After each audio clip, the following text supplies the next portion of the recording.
I want to also illustrate this because when Rhonda and I walked through this with one of our clients, she was working 7 and 8 hour days, just saying yes to everything. There wasn't a lot of intention or thought or strategy about where her time or her brain space was going.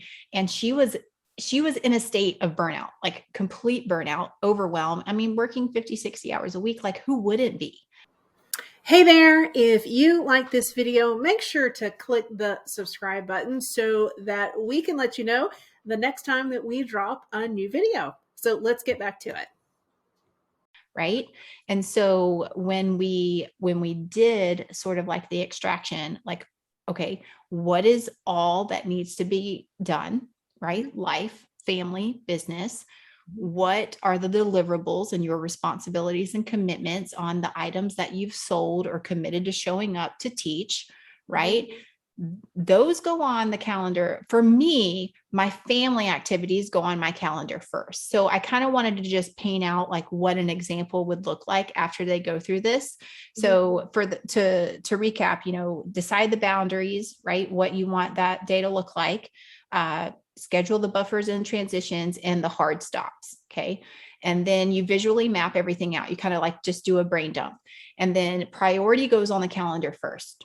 Like that's a non-negotiable for me, like Hudson's tournaments, like McKaylee's appointments, Noah's stuff, Adam's follow-up doctor appointments at Duke, they go on the calendar first. And then I look at, okay, where have we committed to show up for the people in our coaching program? Where have we committed to make space for taking onboarding calls and scheduling other calls? And so we walked our client through the same exact process, weighed the opportunities, got her down to like that 4-hour focused time frame and not being all over the place. Because what was happening is she was always available in her inbox. She was always available through like chat, social media and things like that. And what happens when you're always available? Like there's always stuff coming at you, right? And then you're responding to people's perceived emergencies and you're not a priority anymore.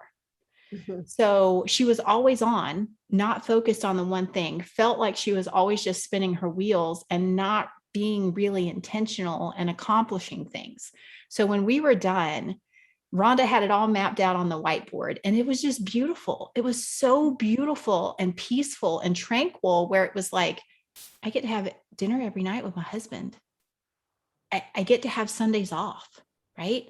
I get to have an optional if I want Friday or if I want Monday off as well. Like the thing is, your schedule can be filled with whatever you want it to.